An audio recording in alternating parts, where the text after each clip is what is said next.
पक्ष में ही निर्णय लेता हूं। किसको दुखी होना? 50 साल हो गए उस बात को गए, अब तो दुख मुझे यूं लगता है जैसे कभी था ही नहीं। कोई दुख स्वप्न देखा हो जो कब का खो गया, या जैसे किसी कहानी में बात पढ़ी हो जिससे मेरा कुछ लेना देना नहीं। मैं तुमसे यही कहना चाहता हूं, कोई तुम्हारा दुख मिटाएगा नहीं। तुम इस भ्रांति को छोड़ दो। इसी भ्रांति के कारण तुम दुख में सड़ रहे हो। जाके मंदिर में प्रार्थना करते हो कि हे प्रभु, हे तारण करता, हरो मेरे दुख को। तुम जरा गौर से तो सोचो, इसका मतलब यह हुआ कि उसने दिया होगा तो ही हर सकता है, उसने बनाया होगा तो ही मिटा सकता है। अगर बनाने वाला वो नहीं तो मिटाने वाला वो कैसे हो सकेगा? और अगर तुम बनाने वाले हो तो वो लाख मिटाए, तुम फिर वही कर लोगे। क्या भेद पड़ेगा? तो लोग कह रहे हैं कि हम तो पापी हैं, हम तो दुखी हैं, और तुम तो महान हो और तुम्हारी करुणा महान है, दया करो, अब दुख से छुटकारा दिलाओ। मगर ये प्रार्थनाएं चलती रहती हैं और दुख भी बनता रहता है। कहीं कोई प्रार्थना का परिणाम नहीं होता। ये सवाल प्रार्थना का नहीं, बोध का है। जो लोग दुखी हैं वे स्वयं जिम्मेवार हैं। लेकिन आदमी ने हजार हजार तरकीबों से अपनी जिम्मेवारी टालने की कोशिश की। तरकीबें बदलती गई, आदमी वही का वही, दुख वही का वही। पहले आदमी कहता था विधि का विधान है, क्या करें, किस्मत में लिखा है। ये तरकीब हुई। करते तुम हो और कहते हो विधाता ने लिख दिया, अब हम करें क्या। खोपड़ी में लिख दिया, खोपड़ी में कुछ भी नहीं लिखा हुआ है, खोपड़ी बिल्कुल खाली, कोई लिखावट नहीं। मैंने लाखों खोपड़ियां पढ़ी हैं, कोई लिखावट नहीं। मगर तरकीब थी पुरानी कि विधि का विधान है, विधाता ने लिख दिया। विधाता क्यों लिखेगा? विधाता कोई पागल है, विक्षिप्त है कि तुम्हारा दुख लिख देगा? कि प्रभु की मर्जी। प्रभु है ये कि तुम्हें सताने में रस लेने वाला कोई पागल है कि इसके कारण इतना सारा दुख हो रहा है? फिर ये बात पुरानी पड़ गई तो कार्ल मार्क्स ने कहा कि समाज की व्यवस्था। क्या कर सकता है आदमी? आर्थिक व्यवस्था, राजनीतिक व्यवस्था, ये समाज है जो दुख पैदा कर रहा है। लोगों को ये बात जची, लोगों को हमेशा ये बात जचती कि कोई और जिम्मेवार हो। ये बात अखरती कोई कहे कि तुम जिम्मेवार हो। बुद्ध पसंद नहीं पड़े, जीसस पसंद नहीं पड़े, सुकरात पसंद नहीं पड़ा, लेकिन कार्ल मार्क्स पसंद पड़े। आधी दुनिया कम्युनिस्ट हो गई और बाकी दुनिया भी कम्युनिस्ट होने के रास्ते पर। देर अबेर की बात है, आज नहीं कल, कल नहीं परसों, लेकिन रास्ता वही है। क्योंकि अब पुराना ढंग विधि विधान का तो खत्म हो गया। पुराना हिसाब कि कर्मों के कारण हम फल भोग रहे हैं, पिछले जन्मों में बुरे कर्म किए थे इसलिए अब फल भोग रहे हैं। तो पिछले जन्मों में क्यों बुरे कर्म किए थे? वो उसके पिछले जन्म में उसके कारण, और उस जन्म में क्यों किए थे? वो उसके पिछले जन्म। तो जरा ये भी तो सोचो कि पहला जन्म कभी हुआ था, उसमें क्यों बुरे काम किए थे? उसके पहले तो कोई जन्म न था। मगर ये तरकीबें टालने की, अपने कंधे से किसी तरह बात दूसरे पे चली जाए, ये दुख को बचाने का उपाय है, ये सुरक्षा है, ये कवच। मार्क्स ने समझा दी नई तरकीब।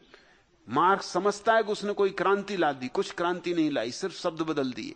विधि विधान ना रहा, कर्म का सिद्धांत ना रहा, समाज की आर्थिक और राजनीतिक व्यवस्था जिम्मेवार हो गई। आदमी फिर वहीं के वहीं। तो रूस में तुम सोचते हो लोग सुखी हो गए, चीन में सुखी हो गए, जरा भी सुखी नहीं हो गए। हां, इतना जरूर हो गया है कि अब अपने दुख की बात भी नहीं कर सकते, इतने दुखी कर दिए गए कि अब दुख है ये कहने की भी हिम्मत नहीं। अब दीवालों को कान है। अब जिसने कहा दुख है उसका फैसला कर दिया जाएगा, उसका खात्मा कर दिया जाएगा। अब तो कितने ही दुखी रहो, कहना तो यही कि सब सुख ही सुख है। अपनी पत्नी से भी पति डरता है कहने में, क्योंकि पत्नी भी स्त्रियों के कम्युनिस्ट दल की सदस्य है। अपने बच्चों से बाप डरते हैं कहने में, क्योंकि बच्चों की कम्युनिस्ट पार्टी के सदस्य, वो जाके खबर दे देंगे। और हर एक को समझाया जाता, बच्चों को समझाया जाता है कि साम्यवाद सबसे ऊपर है।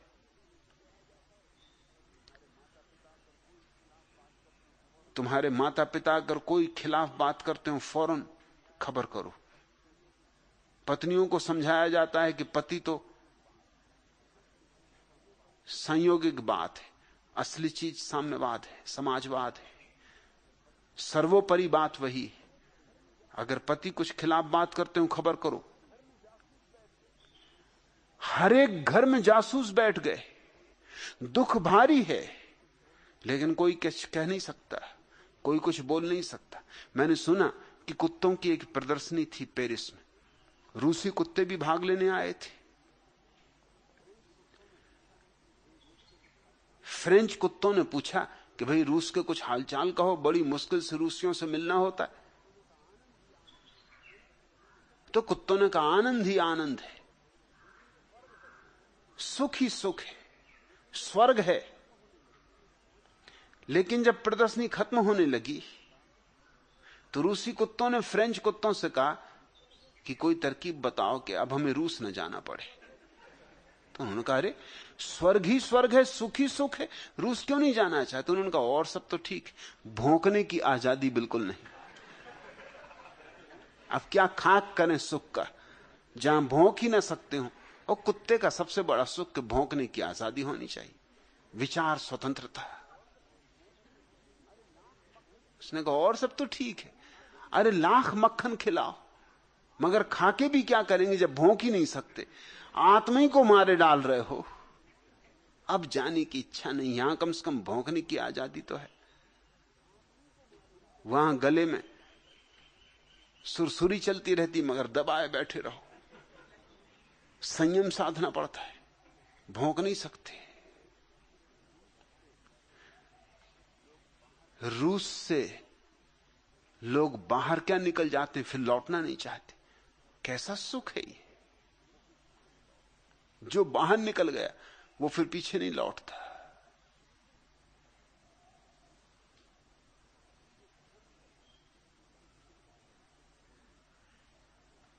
इस तरह सुख हो नहीं सकता।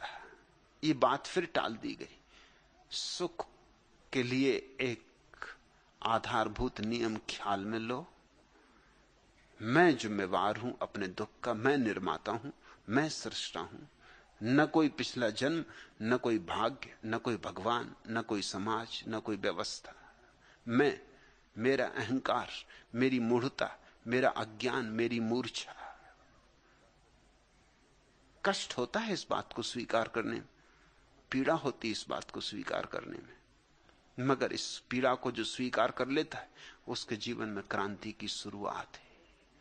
क्योंकि ये आधा पहलू जैसे ये समझ में आ गया, तब तुम्हारे हाथ में बदल दो जिंदगी का ढंग, फिर मोड़ दो नाव, फिर कोई तुम्हें रोकने वाला नहीं। ऐसे ही मैंने आनंद जाना है। जिंदगी के सब पहलू तुम्हारे हाथ में, तुम मालिक हो। यह मैं अपने अनुभव से कहता हूं, यह मैं किसी शास्त्र की बात नहीं दोहरा रहा हूं, यह मेरे स्वयं का अनुभव है। और इसलिए मैं जरा भी स्वीकार नहीं कर सकता कोई लाख कहे कि कोई और जिम्मेवार है। मैं भी दुखी था जैसे तुम दुखी हो, जैसे कोई भी दुखी है, लेकिन जिस दिन यह बात समझ में आ गई कि मैं ही जिम्मेवार हूं, उसी दिन से क्रांति हो गई, उसी दिन से महल में उजाला हो गया, उसी दिन से दिया जल गया। ये प्रार्थना ऊपर ऊपर से तो अच्छी लगती है पूर्णानंद, न त्वहम कामे राज्यम न स्वर्गम न स्वर्ग न पुनर्भवम कामे दुख तप्तानाम प्राणिनाम आतिर्नाशनम। मैं अपने लिए राज्य नहीं चाहता, न स्वर्ग न मोक्ष। मैं तो यही चाहता हूं कि दुख से तपे हुए प्राणियों की पीड़ा का नाश हो। यह किसी अज्ञानी की प्रार्थना है, किसी ने भी कही हो, जो जानता नहीं उसने कही है। नहीं तो प्रार्थना करने का सवाल नहीं है। और दूसरी बात ख्याल रखो कि तुम अगर स्वयं अभी मुक्त नहीं हुए हो, तुमने अगर स्वयं अभी अपने भीतर का स्वर्ग नहीं जाना है, अगर तुमने अभी तक स्वयं के भीतर का राज्य नहीं पाया है, तो तुम क्या खाक किसी और को बोध दे सकोगे? जिसके पास आनंद है वही आनंदित होने का सूत्र दे सकता है, और जिसके पास प्रकाश है वही तुम्हें भी प्रकाशित होने का मार्ग सुझा सकता है। क्योंकि उसके जीवन में कैसे अंधकार प्रकाश बना, वो राज को जानता है, वो उस कीमिया को पहचानता है, वह तुम्हें भी कीमिया दे सकता है। प्रार्थनाएं सिर्फ अज्ञानी करते हैं, प्रार्थनाओं से कुछ भी नहीं होता। मेरे जीवन दर्शन में प्रार्थना का दूसरा ही अर्थ है। मेरे जीवन दर्शन में प्रार्थना का अर्थ है वह व्यक्ति प्रार्थना करने में समर्थ है जो परम आनंद को उपलब्ध हो गया है। उसकी प्रार्थना क्या होगी? उसकी प्रार्थना होगी धन्यवाद, अनुग्रह का भाव, इस समस्त अस्तित्व के प्रति एक परम अनुग्रह। वो झुक जाएगा, इतना दिया है, चांद तारों से उसकी झोली भर दी, सारा आकाश उसका हो गया, सब उसका है, प्रतिपल स्वर्णमय हो उठा है। हर घड़ी रहस्य के नए द्वार खुलते चले जाते। उसकी प्रार्थना मांग नहीं होगी। हमारी प्रार्थनाएं तो मांग होती। प्रार्थना शब्द का मतलब ही मांगना हो गया। मांगने वाले को हम प्रार्थी कहते, और ठीक ही, क्योंकि प्रार्थना लोग करते ही इसलिए कि कुछ मांगना है। अब यह आदमी भी यूं तो कह रहा है कि ना मुझे राज्य चाहिए, ना स्वर्ग, ना मोक्ष, लेकिन दूसरों को दुखों से मुक्त करो। मांग तो जारी, और इस भ्रांति में मांग कर रहा है दूसरों के लिए कि इस बहाने अपना मोक्ष तय हो जाएगा। न हुआ मोक्ष तय तो कम से कम स्वर्ग तो हो ही जाएगा, न हुआ स्वर्ग तो कम से कम राज्य तो पक्का ही है। क्योंकि कहा है कि परोपकार पुण्य है। परोपकार कर नहीं रहा, सिर्फ प्रार्थना कर रहा परमात्मा से कि तुम परोपकार करो। परमात्मा को थोड़ी सलाह दे रहा,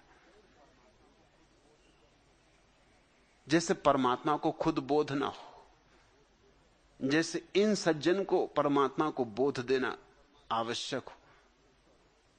ये जरा परमात्मा को जगा रहे हैं कि कुछ करो, क्या सोए पड़े हो, उठो, लोग दुख से भरे, इनको मुक्त करो, इनको दुख से छुटकारा दिलाओ। और फिर स्वभावतः जब मैंने तुम्हें इतनी कीमती सलाह दी, तो अब कहना क्या है? मतलब तुम खुद ही समझ लो। स्वर्ग, राज, मोक्ष, जो मर्जी हो, भीतर छिपी हुई वासना है। तुम्हारी प्रार्थना वासना ही हो सकती। सिर्फ बुद्धों की प्रार्थना वासना नहीं होती, वो धन्यवाद होती। और जब प्रार्थना धन्यवाद होती, तब उसमें सौंदर्य और उसकी महिमा और।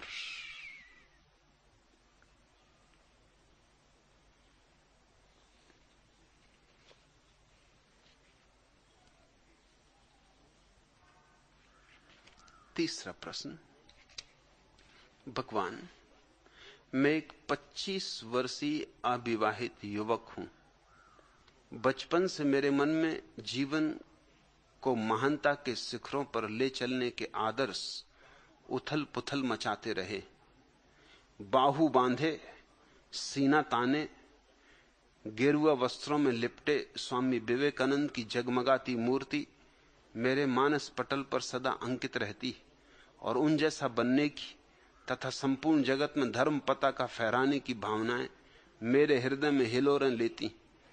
लेकिन जब मैं अपनी वस्तु स्थिति को देखता हूं तो निराश हो जाता हूं कि ऐसा कुछ भी संभव नहीं है।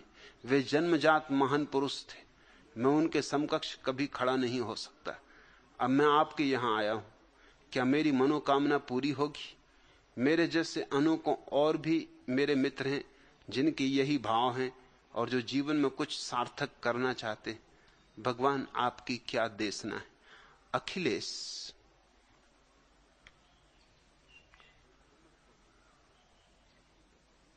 एक उम्र होती जब आदमी का मन सपने देखने में बड़ा रस लेता है। तुम भी सपने देख रहे हो, विवाहित हो जाओ।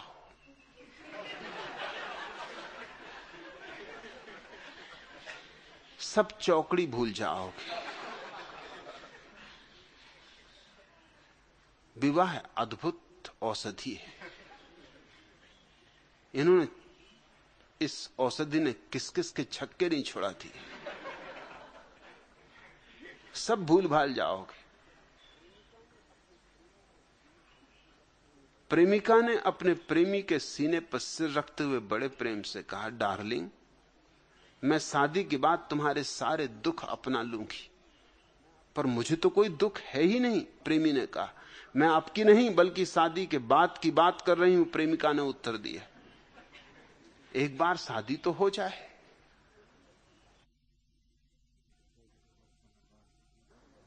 अविवाहित हो इसलिए इस तरह की व्यर्थ की बातें मन में उठ रही, और ये सब बातें व्यर्थ की हैं, बुनियादी रूप से गलत है। एक एक बात गलत है। तुम कहते हो बचपन से मेरे मन में जीवन को महानता के शिखरों पर ले चलने के आदर्श उथल पुथल मचाते रहे। ये सब अहंकार की भाषा है। ये महानता और ये आदर्श और शिखरों पर चढ़ना, ये सब अहंकार है। लेकिन जवानी में अहंकार बड़ी प्रगाढ़ता से पकड़ता है, और बचपन तो सपनों में बीतता ही है। बचकानेपन का नाम सपने देखने के सिवाय और कुछ भी नहीं। जवान होते होते वे ही सपने तुम्हारे भीतर जोर से उथल पुथल मचाने लगते। अच्छे अच्छे शब्द तुम उन्हें पहना देते हो, आदर्श, मगर शिखरों पर पहुंचने की इतनी आकांक्षा क्यों? घाटियों में क्या खराबी? घाटियों का अपना सौंदर्य। महान बनने की इतनी आकांक्षा क्या है? दूसरों से श्रेष्ठ अपने को सिद्ध करना है, और जो दूसरों से अपने को श्रेष्ठ करना चाहता है वो सिर्फ अभिमान से पीड़ित है और कुछ भी नहीं। लेकिन इसे स्मरण रखना कि हमारा सारा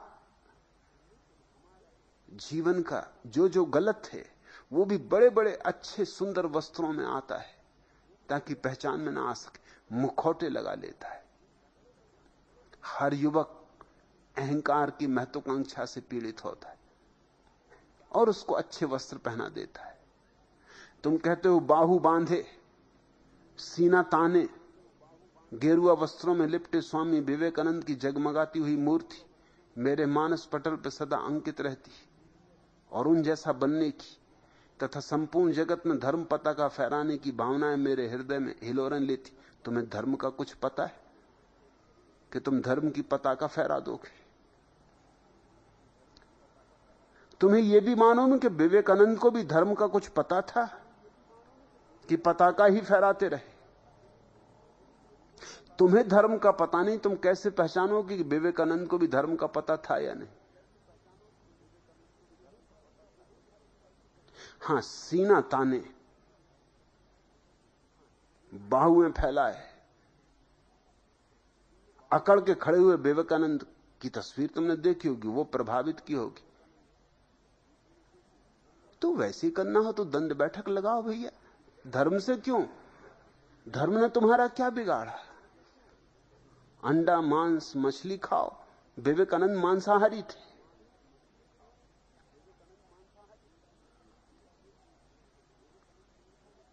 और दंड बैठक में भरोसा था। और यह भी ख्याल रखना, 33 साल की उम्र में मर गए। ज्यादा दंड बैठक लगा ली तो जल्दी खत्म हो गए।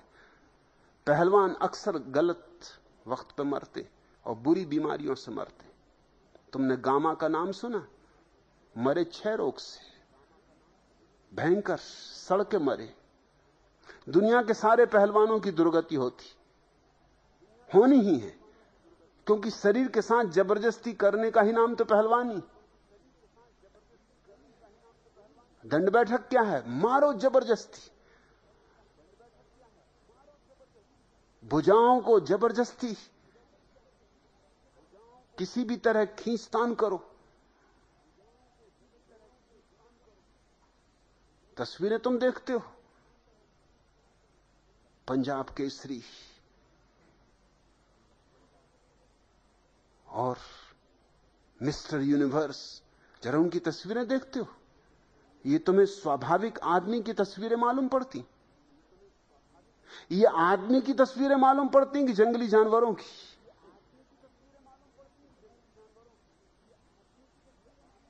और इनकी बुद्धि का तुम कभी हिसाब रखते हो?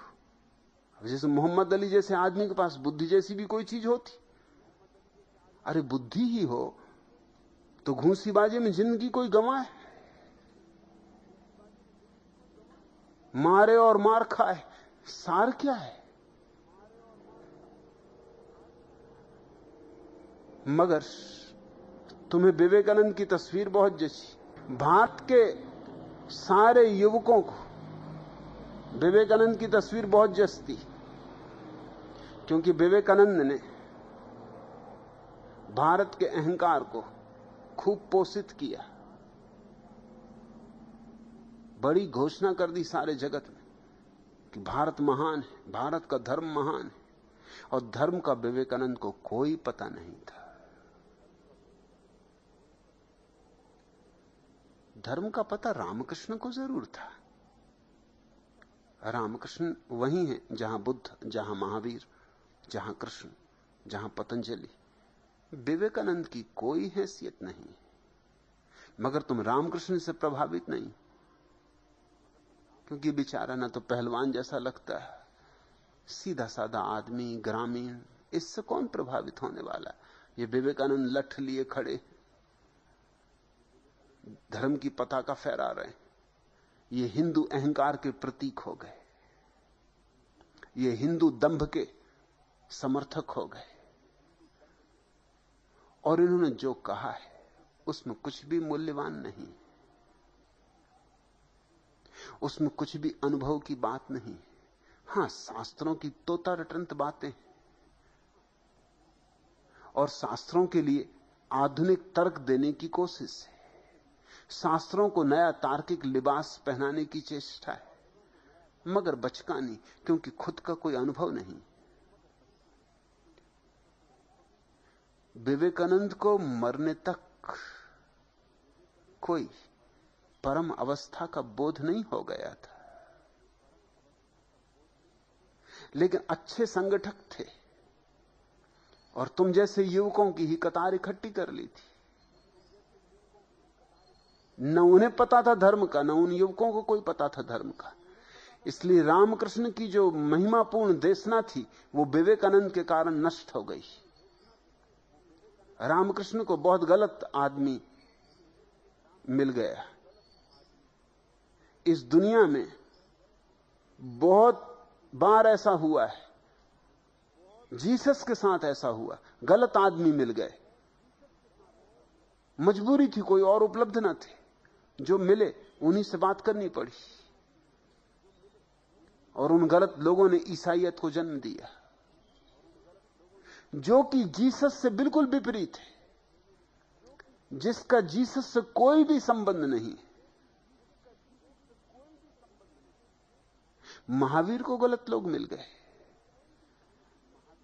महावीर थे क्षत्रिय, जैनों के 24 तीर्थंकर क्षत्रिय। जैन धर्म मूलतः ब्राह्मणों की अकड़ और दंभ के खिलाफ क्षत्रियों की बगावत थी। लेकिन महावीर के जो 11 गणधर हैं, उनके प्रमुख शिष्य, वो 11 के 11 ब्राह्मण पंडित। उन्होंने महावीर की सब स्थिति पे पानी फेर दिया। महावीर ने क्रांति की, उन्होंने अंगारा बुझा दिया। वो वापस पुराना ब्राह्मणवाद लौट आया। कुछ फर्क ना पड़ा, महावीर को उन्होंने मटिया मैट कर दिया।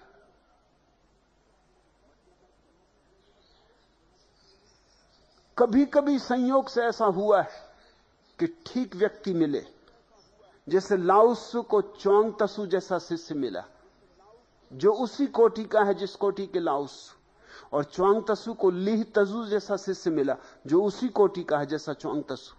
तो 3 पीढ़ियों तक ज्योति यूं जली जैसी जलनी चाहिए। बुद्ध को बड़े प्यारे शिष्य मिले, मंजूश्री, सारीपुत्र, मोग्गलान, महाकाश्यप, अद्भुत शिष्य मिले। और इसके कारण कुछ सदियों तक, कम से कम 500 वर्षों तक बुद्ध धर्म एक जीवित धर्म बना रहा। बुद्ध के जाने के बाद भी कोई ना कोई बुद्ध होता रहा। लेकिन उस बात को भी अब बहुत समय हो गया, 2000 साल बीत गए। वो 500 वर्ष को भी 2000 साल बीत गए। अब तो सड़े गले लोगों के हाथ में बुद्ध धर्म भी पड़ा हुआ है। मगर रामकृष्ण को बिल्कुल ही गलत लोग मिले। विवेकानंद उनके प्रधान बन गए। विवेकानंद मूलतः एक राजनीतिक व्यक्ति हो सकते थे, उनके पास राजनीतिक होने की क्षमता थी। कायस्थ थे।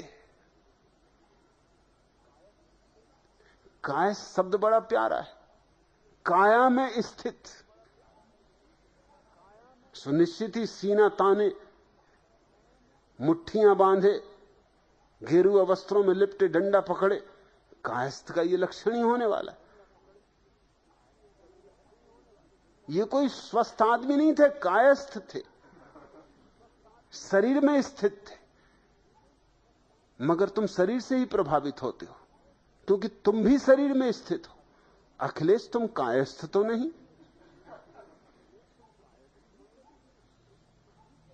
लेकिन ध्यान रखना, कायस्थ ही शूद्र का दूसरा नाम है। जो भी शूद्र है वो कायस्थ, और जो भी कायस्थ है वो शूद्र। वो किसी जाति में पैदा हो, किसी वर्ण में पैदा हो, इससे कुछ फर्क नहीं पड़ता। काया में स्थित आदमी का नाम शूद्र है। शूद्र का मतलब ही यह होता है कि जिसको अभी अपने भीतर के ब्रह्म का बोध नहीं हुआ। विवेकानंद को कोई बोध नहीं, रामकृष्ण को बोध है। मगर मजा ऐसा है कि लोग रामकृष्ण से प्रभावित नहीं है। रामकृष्ण से प्रभावित होने के लिए तुम्हें ध्यानस्थ होना होगा, तब तुम्हें रामकृष्ण समझ में आएंगे। विवेकानंद से प्रभावित होने के लिए तुम्हें ध्यान में जाने की कोई जरूरत नहीं। बस तुम्हारे अहंकार में लपटें उठनी चाहिए, तुम विवेकानंद से प्रभावित हो जाओगे। और विवेकानंद की बातें दो कौड़ी की, रामकृष्ण की बातें हीरों जैसी। हीरों से भी तौलो तो हीरों से ज्यादा बजनी। रामकृष्ण के जीवन का बड़ा दुर्भाग्य यह है कि विवेकानंद के हाथ में उनकी परंपरा पड़ गई, और जो सत्य एक बार फिर उतरा था वो खो गया। इसलिए अब रामकृष्ण के पीछे चलने वाले जो सन्यासी हैं, उनका रामकृष्ण से कुछ लेना देना नहीं। वो सब विवेकानंद से प्रभावित है। विवेकानंद का कोई भी मूल्य नहीं है। तर्कशास्त्री हैं, कहां रामकृष्ण? तर्कातीत, और कहां विवेकानंद तर्कशास्त्री, कहां रामकृष्ण। सारे धर्मों का अनुभव किए हुए रामकृष्ण ने बड़ा अनूठा प्रयोग किया इस पृथ्वी पर। सारे धर्मों का अनुभव किया, हिंदू की तरह साधना की, मुसलमान की तरह साधना की, बौद्ध की तरह साधना की। ऐसा कभी किसी ने भी नहीं किया था, क्योंकि एक मार्ग से जो पहुंच गया अब वो क्यों दूसरे मार्गों पर जाए। लेकिन रामकृष्ण ने बड़ी अनुकंपा की, पहुंच के भी वो फिर लौट लौट के घाटी में आए और दूसरे मार्गों से चढ़े, ताकि ये दुनिया से कह सकें अनुभव के आधार पर कि सभी रास्ते एक ही शिखर पर पहुंचा देते। ऐसी बात महात्मा गांधी अधिकारी नहीं है कहने के, क्योंकि महात्मा गांधी किसी रास्ते से भी शिखर पर नहीं पहुंचे हैं अभी। रामकृष्ण अधिकारी हैं कहने के। और ये कोई सिर्फ बौद्धिक समन्वय की बात नहीं थी कि बैठ के और सोच लिया कि सभी धर्म समान है। अच्छी बात लगती है कि सभी धर्म समान है, सभी धर्मों में सत्य है, उदारता मालूम होती, सहिष्णुता मालूम होती। रामकृष्ण का ये निजी अनुभव था कि सभी धर्मों से व्यक्ति वहीं पहुंच जाता। ये पहुंचकर प्रयोग करके कैसे कैसे अनूठे प्रयोग किए। बंगाल में सखी संप्रदाय है, जिसके मानने वाले मानते हैं कि हम सखियां हैं और परमात्मा कृष्ण। तो रात को जब सोते हैं तो स्त्रियों के कपड़े पहन लेते हैं और पास में कृष्ण की मूर्ति रहे, जैसे कोई पत्नी अपने पति को छाती से लगा के सोए। रामकृष्ण ने उस पंथ की भी साधना की और तब एक अनूठी घटना घटी, अकल्पनीय घटना घटी। क्योंकि रामकृष्ण जैसा व्यक्ति, वो तो सब सखियां बनोवल थी, वो जो सखी संप्रदाय के मानने वाले थे, वो तो रात में अपना कपड़ा बदल के कोई देखे भी नहीं और धर्म की क्रिया भी पूरी हो गई और कृष्ण की मूर्ति लगा के सो गए। मगर जानते तो वो भली भांत है कि वो पुरुष है और ये मूर्ति ही है, मगर एक परंपरा है, बाप दादे भी करते रहे तो वो भी कर रहे हैं। लेकिन रामकृष्ण ने तो जो भी किया समग्रता से किया। वो तो दिन में भी फिर स्त्रियों के ही फिर क्या रात और दिन का फर्क। फिर तो दिन में भी कृष्ण की मूर्ति को अपनी छाती से लगाए रखते थे। और एक अनूठा चमत्कार हुआ जिसका चिकित्सकों ने भी अध्ययन किया। अभी रामकृष्ण को हुए बहुत दिन नहीं हुए, अंग्रेज चिकित्सकों ने भी जाके अध्ययन किया।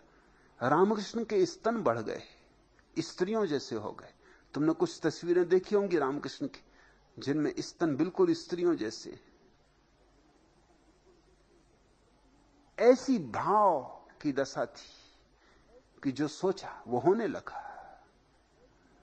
इतना ही नहीं, रामकृष्ण को मासिक धर्म शुरू हो गया। अपूर्व घटना है। और रामकृष्ण चलते भी थे तो स्त्रियों जैसे चलने लगे। आसान नहीं है स्त्रियों जैसा चलना, बड़ा अभ्यास करना पड़े तब भी मुश्किल है, क्योंकि शरीर की रचना अलग अलग है। स्त्री के पेट में बच्चे के लिए गर्भ का एक विशेष स्थान, उसके कारण उसकी हड्डियां, मांस मज्जा पेट की अलग ढंग की, पुरुष की अलग ढंग की। इसलिए स्त्री जब चलती है तो पुरुष जैसा नहीं चल सकती, ना पुरुष स्त्री जैसा चल सकता है। लाख स्त्री को पुरुष जैसे कपड़े पहना दो, मगर वो चलेगी तो स्त्री जैसी, और पूरा कपड़े पहना वो चलेगा तो पुरुष जैसा ही, क्योंकि उसकी हड्डी मांस मज्जा की व्यवस्था तो नहीं बदल जाती, उसका अस्थिपंजर अलग ढंग का है। दोनों को दौड़ा दो, फौरन पता चल जाएगा कौन स्त्री कौन पुरुष। स्त्री की दौड़ से ही पता चल जाएगा कि स्त्री। लेकिन रामकृष्ण ऐसे चलने लगे, ऐसे दौड़ने लगे जैसे स्त्रियां दौड़ती। चाल से पहचानना मुश्किल हो गया। उनकी आवाज भी बदल गई। वो जो पुरुष की आवाज है उसमें भेद पड़ गया, स्त्रियों जैसी हो गई, बारीक हो गई, नाजुक हो गई। 6 महीने उन्होंने साधना की और 6 महीने बाद उन्होंने घोषणा की कि यह मार्ग भी सत्य है। मां बाद भी 6 महीने तक उनके स्तन बड़े रहे, धीरे धीरे धीरे छोटे हुए, और धीरे धीरे उनकी चाल बदली, और धीरे धीरे उनकी वाणी वापस आई, और धीरे धीरे उनका मासिक धर्म बंद हुआ। विवेकानंद के जीवन में कोई अनुभव नहीं है। हां, विवेकानंद ने सुंदर वक्तव्य दिए, मगर सुंदर वक्तव्य देने में क्या रखा है? कोई मूल्य नहीं। जरासी भी जिसके पास बुद्धि है दे सकता है। असली सवाल है अनुभव का।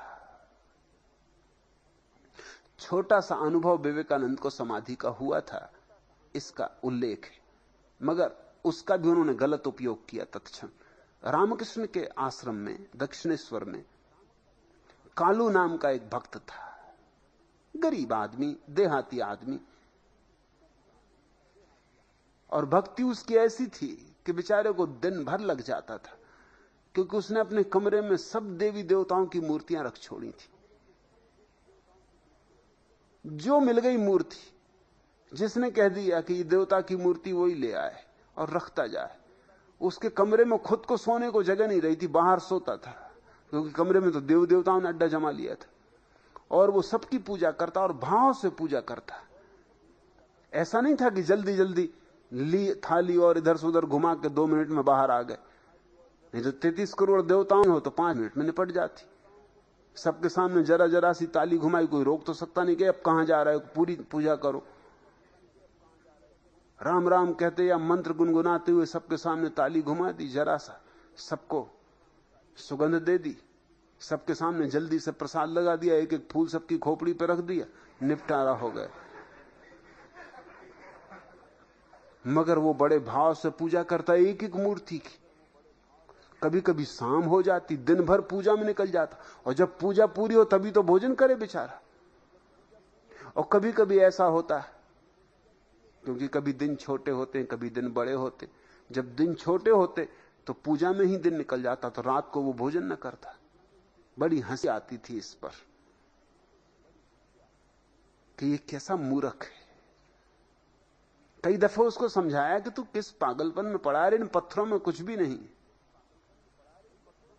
मगर उसकी आंखों से आंसुओं की धार बहने लगती। वो कहता तुम्हें ना होगा, मगर मुझे तो बड़ा आनंद आता है। विवेकानंद कहते फेंक इनको गंगा में, अरे बचाने ही तो एक बचा ले। मगर वो कहता कि सबसे मेरा प्रेम है और सभी तो उसके रूप हैं, किसको फेंकूं, किसको बचाऊं, मैं निर्णय न कर पाऊंगा। विवेकानंद को रामकृष्ण ने ध्यान की विधि दी थी कि साक्षी भाव से अपने विचारों को देखते रहो।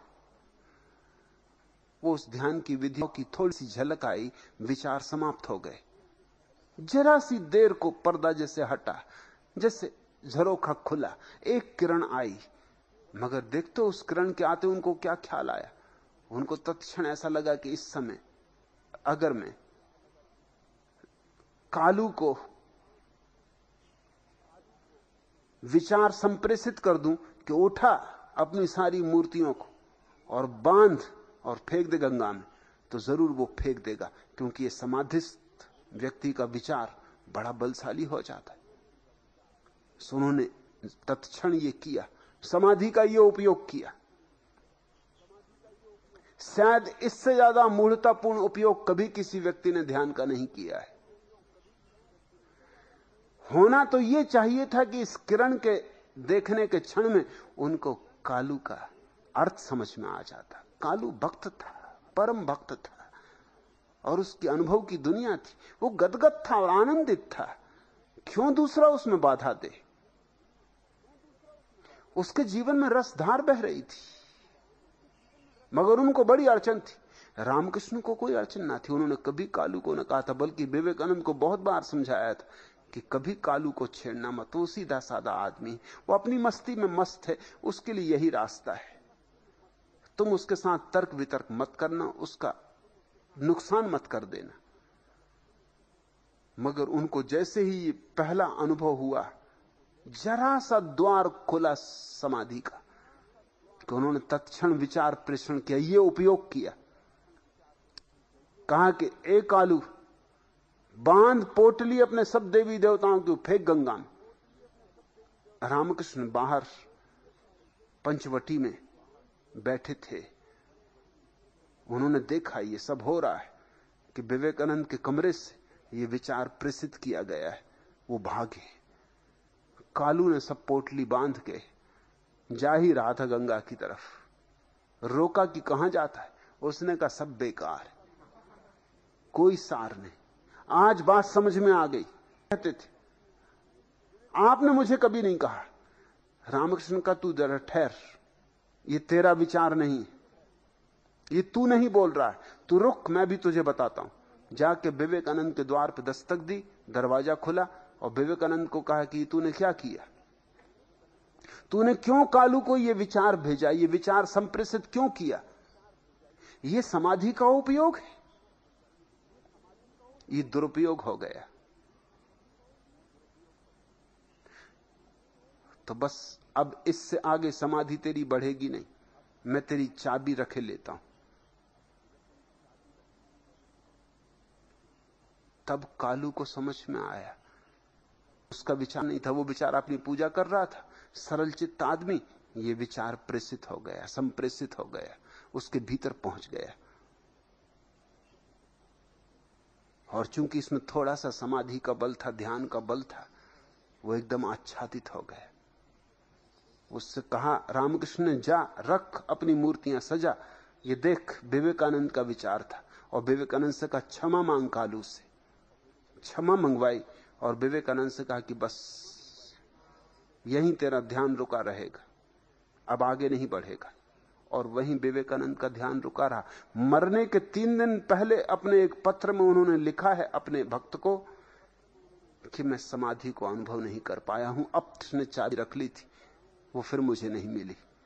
फिर कहां खो गई वो चाबी मुझे पता नहीं चलता, लेकिन मैंने दुरुपयोग किया था, मुझे सजा उसकी मिलनी ही चाहिए।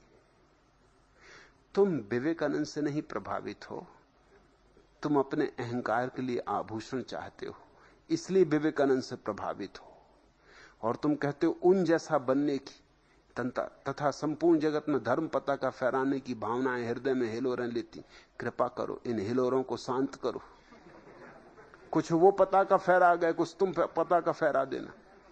उनके पताका फहराने से क्या हो गया और तुम्हारी पताका फहराने से क्या हो जाएगा? ये सब राजनीतिक आकांक्षाएं, बनने की आकांक्षाएं, इनका धर्म से कोई संबंध नहीं। तुम्हें धर्म का क्या पता? बड़ा मजा ये कि पताका फहराने का सुख है, मगर धर्म का पता नहीं।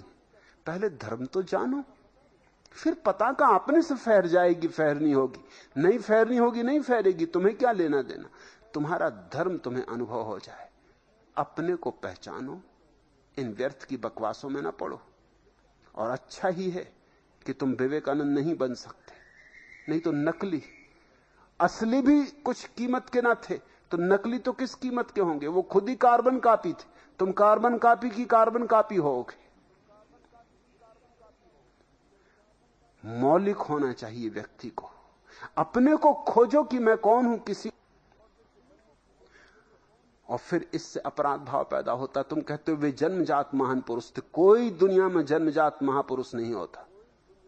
प्रत्येक व्यक्ति समान क्षमता लेकर पैदा होता है। परमात्मा के जगत में कोई अन्याय नहीं, कोई असमानता नहीं। तुम उतनी ही क्षमता लेकर पैदा होते हो जितना बुद्ध, जितने महावीर, जितने कृष्ण। जरा भी कम नहीं, रत्ती भर कम नहीं।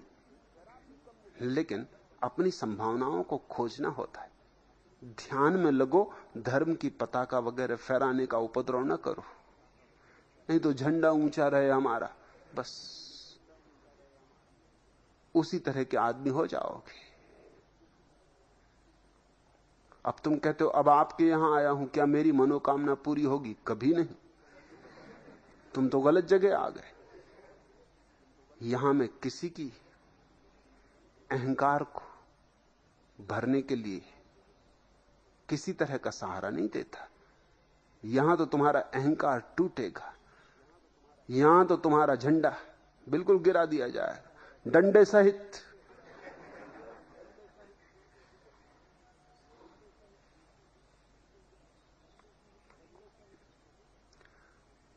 ये पागलपन छोड़ो।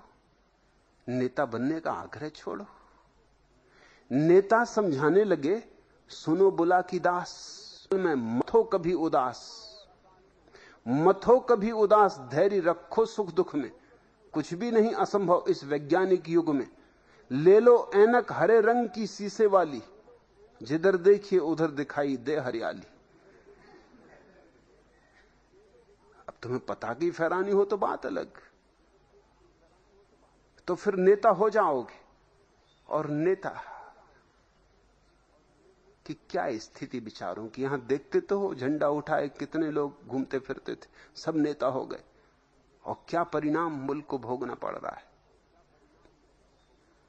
बंदर एक बता रहा, रखकर मुंह पर हाथ, चुप्पी से बनते चतुर भोंदू नाथ, ओंदू भोंदू नाथ सुनो साहब सरदारों, एक चुप से हार जाएं वाचाल हजारों। काका करो इशारों से स्मगलिंग का धंधा, गूंगा बनकर छूट तोड़ कानूनी फंदा। दूजे बंदर ने कहा जो अब तक था शांत, हमने भी अपना सखे बदल दिया सिद्धांत, बदल दिया सिद्धांत, कान पर रखो हथेली, करने दो निंदा करते हैं चेला चेली।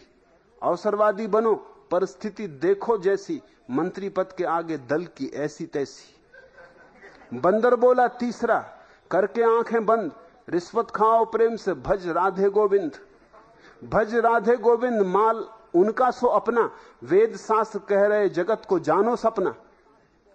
डूब गए बाप के बंदर। आज इतना अनुभव किए हुए रामकृष्ण ने बड़ा अनूठा प्रयोग किया इस पृथ्वी पर, सारे धर्मों का अनुभव किया। हिंदू की तरह साधना की, मुसलमान की तरह साधना की, बौद्ध की तरह साधना की। ऐसा कभी किसी ने भी नहीं किया था, क्योंकि एक मार्ग से जो पहुंच गया अब वो क्यों दूसरे मार्गों पर जाए। लेकिन रामकृष्ण ने बड़ी अनुकंपा की, पहुंच के भी वो फिर लौट लौट के घाटी में आए और दूसरे मार्गों से चढ़े, ताकि ये दुनिया से कह सके अनुभव के आधार पर कि सभी रास्ते एक ही शिखर पर पहुंचा देते। ऐसी बात महात्मा गांधी अधिकारी नहीं है कहने के, क्योंकि महात्मा गांधी किसी रास्ते से भी शिखर पर नहीं पहुंचे हैं अभी। रामकृष्ण अधिकारी है कहने के। और ये कोई सिर्फ बौद्धिक समन्वय की बात नहीं थी कि बैठ के और सोच लिया कि सभी धर्म समान है। अच्छी बात लगती है कि सभी धर्म समान है, सभी धर्मों में सत्य है, उदारता मालूम होती, सहिष्णुता मालूम होती। रामकृष्ण का ये निजी अनुभव था कि सभी धर्मों से व्यक्ति वहीं पहुंच जाता। ये पहुंचकर प्रयोग करके कैसे कैसे अनूठे प्रयोग किए। बंगाल में सखी संप्रदाय है, जिसके मानने वाले मानते हैं कि हम सखियां हैं और परमात्मा कृष्ण। तो रात को जब सोते हैं तो स्त्रियों के कपड़े पहन लेते हैं और पास में कृष्ण की मूर्ति रहे, जैसे कोई पत्नी अपने पति को छाती से लगा के सोए। रामकृष्ण ने उस पंथ की भी साधना की और तब एक अनूठी घटना घटी, अकल्पनीय घटना घटी। क्योंकि रामकृष्ण जैसा व्यक्ति, वो तो सब सखियां बनवल थी, वो जो सखी संप्रदाय के मानने वाले थे, वो तो रात में अपना कपड़ा बदल के कोई देखे भी नहीं और धर्म की क्रिया भी पूरी हो गई और कृष्ण की मूर्ति लगा के सो गए। मगर जानते तो वो भली भांत है कि वो पुरुष है और ये मूर्ति ही है, मगर एक परंपरा है, बाप दादे भी करते रहे तो वो भी कर रहे हैं। लेकिन रामकृष्ण ने तो जो भी किया समग्रता से किया। वो तो दिन में भी फिर स्त्रियों के ही फिर क्या रात और दिन का फर्क, फिर तो दिन में भी कृष्ण की मूर्ति को अपनी छाती से लगाए रखते थे। और एक अनूठा चमत्कार हुआ जिसका चिकित्सकों ने भी अध्ययन किया। अभी रामकृष्ण को हुए बहुत दिन नहीं हुए, अंग्रेज चिकित्सकों ने भी जाके अध्ययन किया। रामकृष्ण के स्तन बढ़ गए, स्त्रियों जैसे हो गए। तुमने कुछ तस्वीरें देखी होंगी रामकृष्ण की जिनमें स्तन बिल्कुल स्त्रियों जैसे। ऐसी भाव की दशा थी कि जो सोचा वो होने लगा। इतना ही नहीं, रामकृष्ण को मासिक धर्म शुरू हो गया। अपूर्व घटना है। और रामकृष्ण चलते भी थे तो स्त्रियों जैसे चलने लगे। आसान नहीं है स्त्रियों जैसा चलना, बड़ा अभ्यास करना पड़े तब भी मुश्किल है, क्योंकि शरीर की रचना अलग अलग है। स्त्री के पेट में बच्चे के लिए गर्भ का एक विशेष स्थान, उसके कारण उसकी हड्डियां, मांस मज्जा पेट की अलग ढंग की, पुरुष की अलग ढंग की। इसलिए स्त्री जब चलती है तो वो पुरुष जैसा नहीं चल सकती, ना पुरुष स्त्री जैसा चल सकता है।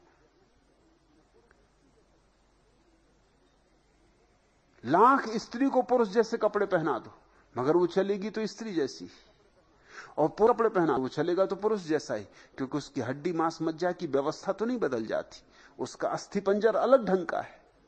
दोनों को दौड़ा दो, फौरन पता चल जाएगा कौन स्त्री कौन पुरुष। स्त्री की दौड़ से ही पता चल जाएगा कि स्त्री है। लेकिन रामकृष्ण ऐसे चलने लगे, ऐसे दौड़ने लगे जैसे स्त्रियां दौड़ती, चाल से पहचानना मुश्किल हो गया। उनकी आवाज भी बदल गई, वो जो पुरुष की आवाज है उसमें भेद पड़ गया, स्त्रियों जैसी हो गई, बारीक हो गई, नाजुक हो गई। 6 महीने उन्होंने साधना की और 6 महीने बाद उन्होंने घोषणा की कि यह मार्ग भी सत्य है। मां बाद भी 6 महीने तक उनके स्तन बड़े रहे, धीरे धीरे धीरे छोटे हुए, और धीरे धीरे उनकी चाल बदली, और धीरे धीरे उनकी वाणी वापस आई, और धीरे धीरे उनका मासिक धर्म बंद हुआ। विवेकानंद के जीवन में कोई अनुभव नहीं है। हां, विवेकानंद ने सुंदर वक्तव्य दिए, मगर सुंदर वक्तव्य देने में क्या रखा है? कोई मूल्य नहीं। जरासी भी जिसके पास बुद्धि है दे सकता है। असली सवाल है अनुभव का। छोटा सा अनुभव विवेकानंद को समाधि का हुआ था, इसका उल्लेख है, मगर उसका भी उन्होंने गलत उपयोग किया तत्क्षण। रामकृष्ण के आश्रम में दक्षिणेश्वर में कालू नाम का एक भक्त था, गरीब आदमी, देहाती आदमी, और भक्ति उसकी ऐसी थी कि बेचारे को दिन भर लग जाता था, क्योंकि उसने अपने कमरे में सब देवी देवताओं की मूर्तियां रख छोड़ी थी। जो मिल गई मूर्ति, जिसने कह दिया कि ये देवता की मूर्ति वही ले आए और रखता जाए। उसके कमरे में खुद को सोने को जगह नहीं रही थी, बाहर सोता था, क्योंकि कमरे में तो देव देवताओं ने अड्डा जमा लिया था। और वो सबकी पूजा करता और भाव से पूजा करता। ऐसा नहीं था कि जल्दी जल्दी ली थाली और इधर से उधर घुमा के 2 मिनट में बाहर आ गए, नहीं तो 33 करोड़ देवताओं हो तो 5 मिनट में निपट जाती। सबके सामने जरा जरा सी ताली घुमाई, कोई रोक तो सकता नहीं कि अब कहां जा रहा है, पूरी पूजा करो। राम राम कहते या मंत्र गुनगुनाते हुए सबके सामने ताली घुमा दी, जरा सा सबको सुगंध दे दी, सबके सामने जल्दी से प्रसाद लगा दिया, एक एक फूल सबकी खोपड़ी पर रख दिया, निपटारा हो गए। मगर वो बड़े भाव से पूजा करता है एक एक मूर्ति की। कभी कभी शाम हो जाती, दिन भर पूजा में निकल जाता, और जब पूजा पूरी हो तभी तो भोजन करे बेचारा।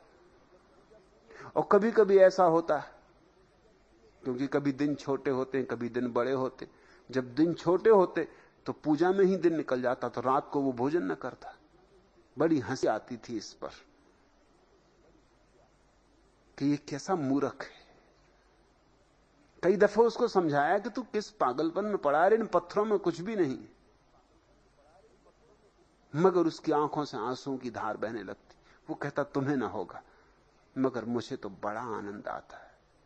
विवेकानंद कहते फेंक इनको गंगा में, अरे बचाने ही तो एक बचा ले। मगर वो कहता कि सबसे मेरा प्रेम है और सभी तो उसके रूप हैं, किसको फेंकूं, किसको बचाऊं, मैं निर्णय न कर पाऊंगा। विवेकानंद को रामकृष्ण ने ध्यान की विधि दी थी कि साक्षी भाव से अपने विचारों को देखते रहो। वो उस ध्यान की विधि की थोड़ी सी झलक आई, विचार समाप्त हो गए। जरा सी देर को पर्दा जैसे हटा, जैसे झरोखा खुला, एक किरण आई। मगर देखते उस किरण के आते उनको क्या ख्याल आया। उनको तत्क्षण ऐसा लगा कि इस समय अगर मैं कालू को विचार संप्रेषित कर दूं कि उठा अपनी सारी मूर्तियों को और बांध और फेंक दे गंगा में, तो जरूर वो फेंक देगा, क्योंकि ये समाधिस्थ व्यक्ति का विचार बड़ा बलशाली हो जाता है। सो उन्होंने तत्क्षण ये किया, समाधि का ये उपयोग किया। शायद इससे ज्यादा मूढ़तापूर्ण उपयोग कभी किसी व्यक्ति ने ध्यान का नहीं किया है। होना तो यह चाहिए था कि इस किरण के देखने के क्षण में उनको कालू का अर्थ समझ में आ जाता। कालू भक्त था, परम भक्त था, और उसकी अनुभव की दुनिया थी। वो गदगद था और आनंदित था। क्यों दूसरा उसमें बाधा दे? उसके जीवन में रसधार बह रही थी, मगर उनको बड़ी अड़चन थी। रामकृष्ण को कोई अड़चन ना थी। उन्होंने कभी कालू को न कहा था, बल्कि विवेकानंद को बहुत बार समझाया था कि कभी कालू को छेड़ना मत। वो सीधा साधा आदमी, वो अपनी मस्ती में मस्त है, उसके लिए यही रास्ता है। तुम उसके साथ तर्क वितर्क मत करना, उसका नुकसान मत कर देना। मगर उनको जैसे ही पहला अनुभव हुआ, जरा सा द्वार खुला समाधि का, तो उन्होंने तत्क्षण विचार प्रेषण किया, ये उपयोग किया। कहा कि ए कालू, बांध पोटली अपने सब देवी देवताओं की, फेंक गंगा में। रामकृष्ण बाहर पंचवटी में बैठे थे। उन्होंने देखा ये सब हो रहा है कि विवेकानंद के कमरे से ये विचार प्रेषित किया गया है। वो भागे। कालू ने सब पोटली बांध के जा ही रहा था गंगा की तरफ। रोका कि कहां जाता है? उसने कहा सब बेकार है, कोई सार नहीं। आज बात समझ में आ गई। कहते थे आपने मुझे कभी नहीं कहा। रामकृष्ण का तू जरा ठहर, ये तेरा विचार नहीं, ये तू नहीं बोल रहा है, तू रुक, मैं भी तुझे बताता हूं। जाके विवेकानंद के द्वार पर दस्तक दी, दरवाजा खुला और विवेकानंद को कहा कि तूने क्या किया? तूने क्यों कालू को ये विचार भेजा, ये विचार संप्रेषित क्यों किया? ये समाधि का उपयोग है, ये दुरुपयोग हो गया। तो बस अब इससे आगे समाधि तेरी बढ़ेगी नहीं, मैं तेरी चाबी रखे लेता हूं। तब कालू को समझ में आया, उसका विचार नहीं था, वो बेचारा अपनी पूजा कर रहा था, सरल चित्त आदमी।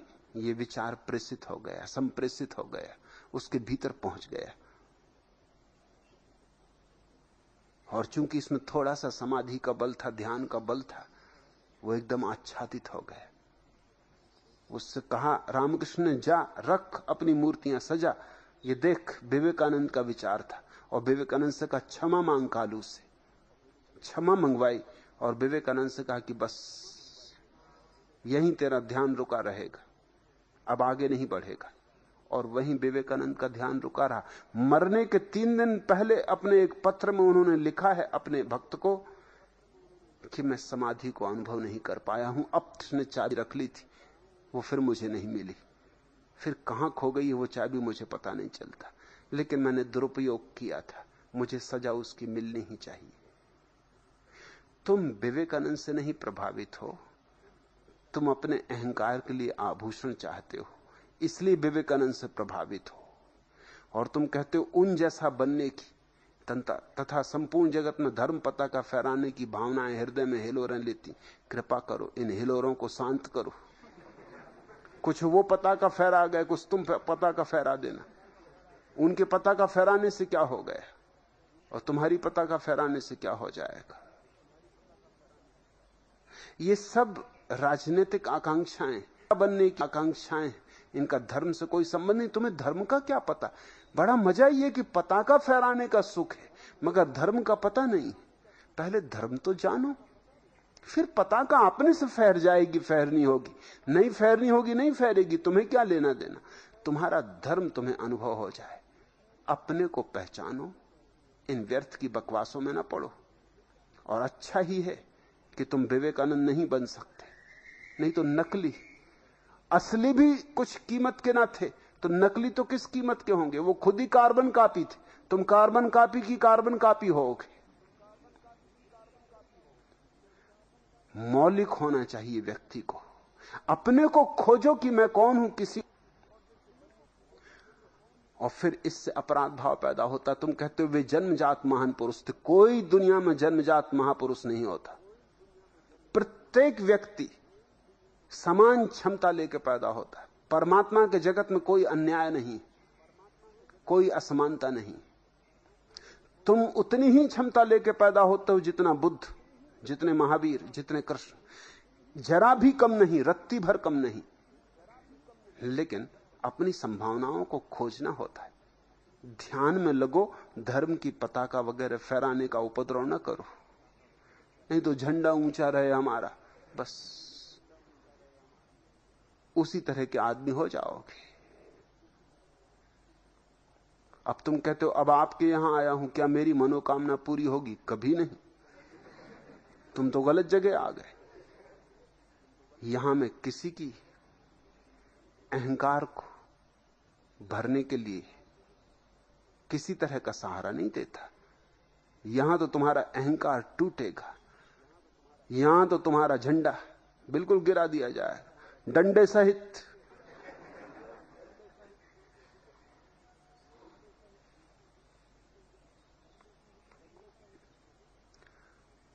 ये पागलपन छोड़ो, नेता बनने का आग्रह छोड़ो। नेता समझाने लगे, सुनो बुला की दास, मैं मथो कभी उदास, मथो कभी उदास, धैर्य रखो सुख दुख में, कुछ भी नहीं असंभव इस वैज्ञानिक युग में। ले लो ऐनक हरे रंग की शीशे वाली, जिधर देखिए उधर दिखाई दे हरियाली। अब तुम्हें पताकी फहरानी हो तो बात अलग, तो फिर नेता हो जाओगे। और नेता कि क्या स्थिति विचारों की। यहां देखते तो हो, झंडा उठाए कितने लोग घूमते फिरते थे, सब नेता हो गए, और क्या परिणाम मुल्क को भोगना पड़ रहा है। बंदर एक बता रहा, रखकर मुंह पर हाथ, चुप्पी से बनते चतुर भोंदू नाथ, ओंदू भोंदू नाथ सुनो साहब सरदारों, एक चुप से हार जाएं वाचाल हजारों। काका करो इशारों से स्मगलिंग का धंधा, गूंगा बनकर छूट तोड़ कानूनी फंदा। दूजे बंदर ने कहा जो अब तक था शांत, हमने भी अपना सखे बदल दिया सिद्धांत, बदल दिया सिद्धांत, कान पर रखो हथेली, करने दो निंदा करते हैं चेला चेली। अवसरवादी बनो परिस्थिति देखो जैसी, मंत्री पद के आगे दल की ऐसी तैसी। बंदर बोला तीसरा करके आंखें बंद, रिश्वत खाओ प्रेम से भज राधे गोविंद, भज राधे गोविंद माल उनका सो अपना, वेद शास्त्र कह रहे जगत को जानो सपना। डूब गए बाप के बंदर। आज इतना।